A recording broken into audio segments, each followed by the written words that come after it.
Hello, friends and adventurers. I'm Em, and today we're going to talk about how to avoid status quo in your whether tabletop role-playing campaign, writing, or otherwise. Welcome to the DM table. So, status quo is that thing where the author wants the character or the player to stay in some state or position exactly as the author imagined, with no change, no matter how logical or well thought out the player's plans are, no matter how logical the character's progression may be, no matter how good the progress would have been at that time, the author doesn't feel confident that the change will give them the same ground to work with. We see this with DMs sometimes when they don't think that the game should go out of bounds in their mind. It can be conscious decision or subconscious and frequently leads to railroading. And outside of role-playing, we frequently see it in romantic comedies because I don't know why, but romantic comedies are just rife with status quo. Probably some people feel that episodic nature of such things is better contained in recognizable, rewindy format that we have all seen and witnessed, but status quo is incredibly annoying to the viewer, and if you're a player with somebody inflicting status quo on you, it's probably even more annoying.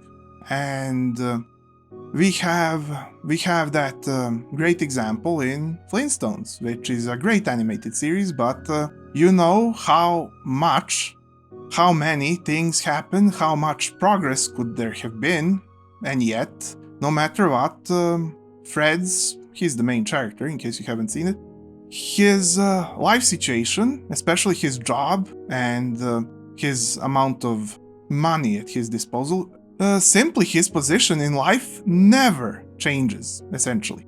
No matter what happens, no matter what wild adventures, no matter how logical, no matter how much he earned it, or no matter how much he blew it, he will never lose that same exact job, and he will never gain even a slight variant of it with slight single line improvement. They would keep it written as exact such thing because I guess it could be two things. Either it was done for comedic effect over such a long span of time, or the author didn't feel confident to give him even a hair, let alone an inch. So, why am I talking about this? Well, frequently DMs and authors feel that as long as they had an idea, that idea should stay. It should be affixed. It should be the central pillar around which everything else is developed. It's almost like the engine for the game. It's something that some people think it's immutable, and other people they feel unprepared, unready. And they feel that that much progress is too much of a jump, too much of a thing that they were not ready for.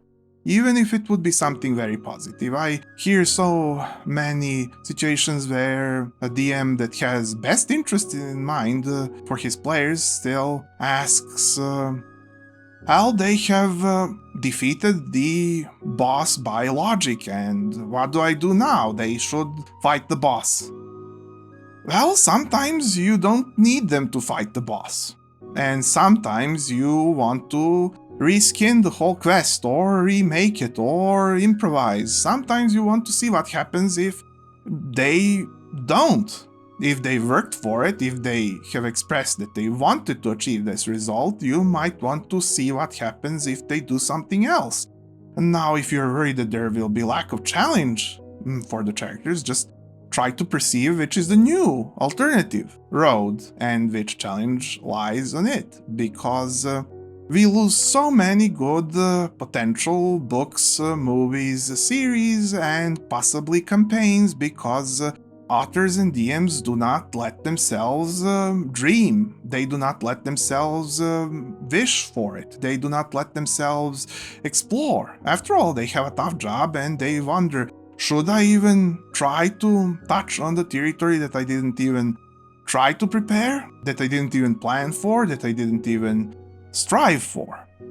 And yet, if you can keep the same love for the progress of your players and your characters that you have when you're doing something to progress, that's not pressuring you with difficulty, that you don't feel like you need to suddenly improvise and are worried that when you're in the spotlight that you'll make a mistake, if you can keep the open attitude that you have when you're when you're in the position of a player, when you're developing something for yourself and you see no end to that development in sight, and you have plans, you have abilities, you have reasons why you can push further. If you can keep that love for seeing what happens after they do succeed, after they do improve, after they do change the conditions of the battlefield, if you can keep that from the author's standpoint, then you won't have very much trouble with this. Many people say that what would happen then? Especially for those romantic comedies or any sort of really literary otherwise work or whatever have you, they say, well, if they were happy and together and they weren't disagreeing over a tidbit or another and making fuss over everything, what would they do? It would be boring. And this is extremely, extremely stupid attitude to take. I don't use such words lightly, but it's incredibly short-sighted view by, I don't know, people who never wanted to think about it. Because, as I said, if you wish to dream, if you wish to push your mind forward, you will see that there is many things that are still just as challenging. In fact, challenge sort of rises with quality, if you didn't know. The more competent your protagonists are, the more competent your opposition needs to be. Not necessarily more hostile, but their rivals might evolve too. Not that I'm saying that this is going to be some sort of scaled leveling, I'm just saying that your protagonists will find a stronger meta to contend with because they now want to solve bigger, interestinger problems. They have mastered the previous issues and now they want to depart on new journeys and conquer new challenges. They'll look for them. You don't have to worry, why would they do it? For example, Flintstones, as I mentioned, if you have Fred overcome his, temper and opening his mouth to say things when he doesn't know things and trying to be the boss of everybody, and he gets closer with his wife, with his best friend Barney, and so on and so forth, and gets better at his job, then maybe the party would decide to help other people's problems and adventure on solving some issues with improving the workplace, helping other families. They would be the success that everyone looks towards, and yet that brings responsibilities and difficulties of its own. After all, there's much to be done. People that are successful with themselves are somewhat idealistic, frequently, and want to improve their surroundings. Other people are jealous and want to interfere.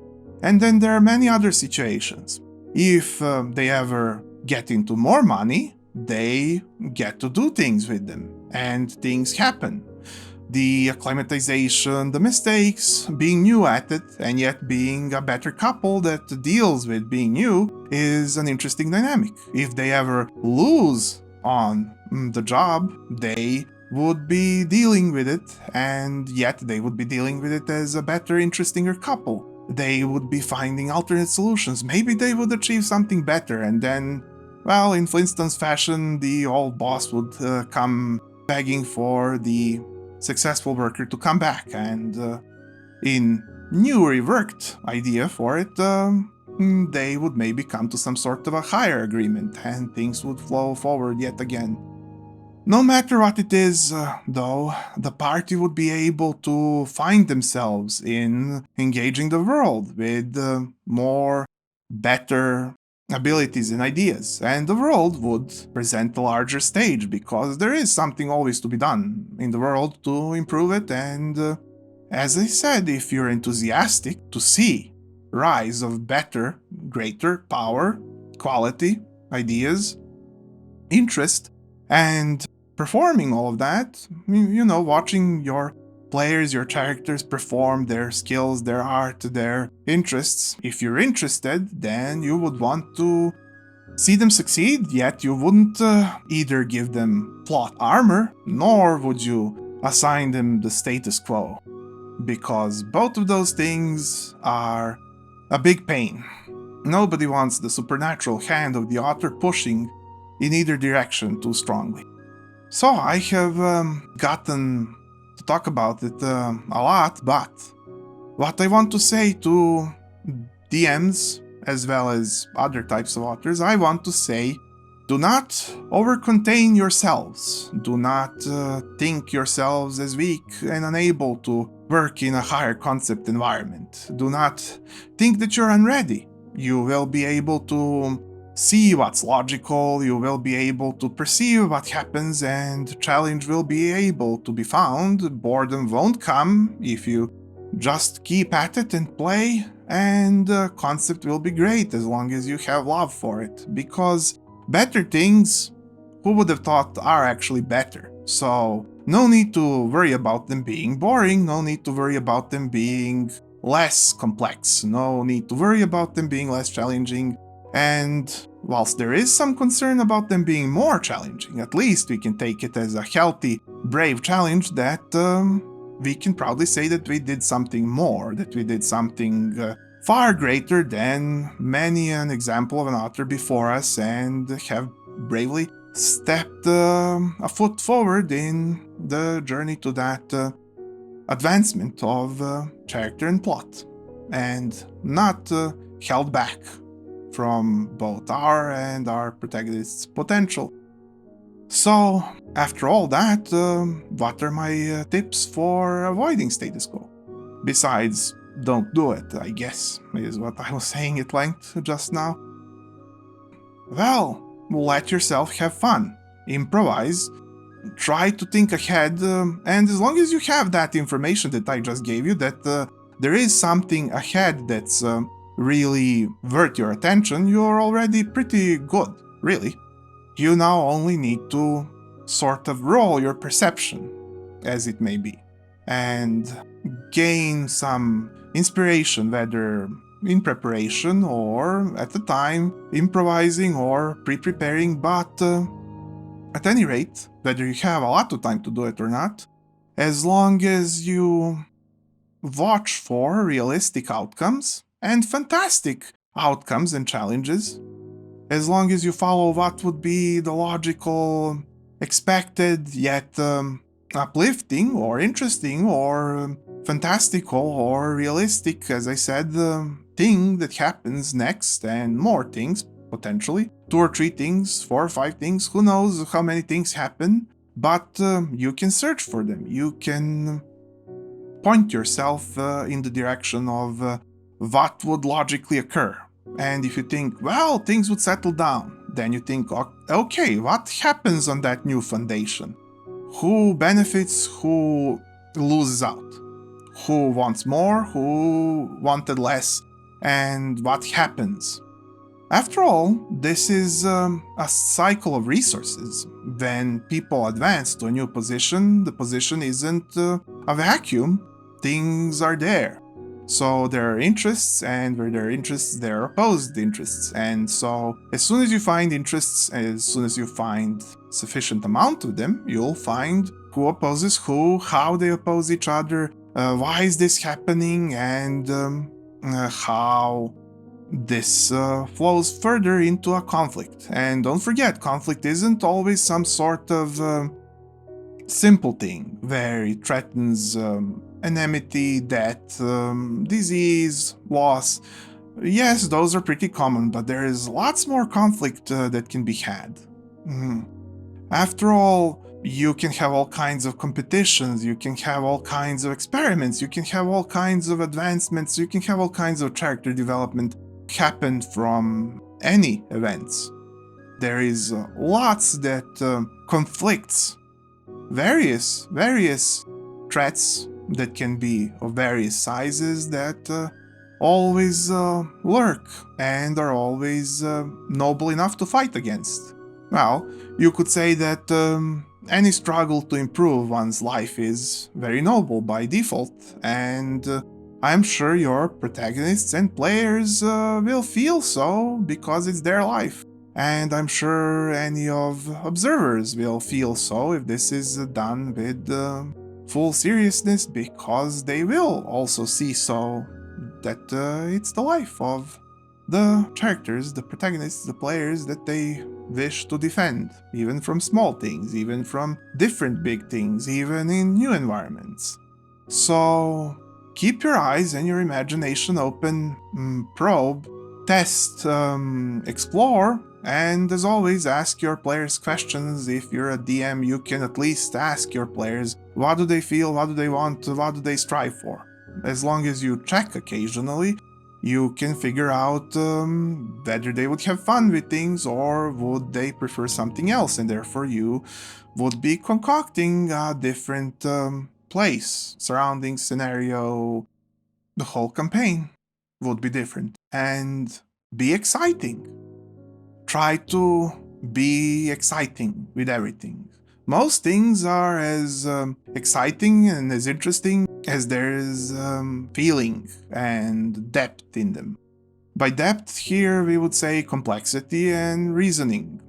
So no matter how new, old, trivial, everyday, or legendary things are, as long as there's strong reason, as long as there's strong logic, and as long as there's strong sense of fitting elements of story proceeding forward, everybody would have fun. So try to be exciting in that way, and take it as a challenge. Take all this as a challenge. That's the best way to proceed forward.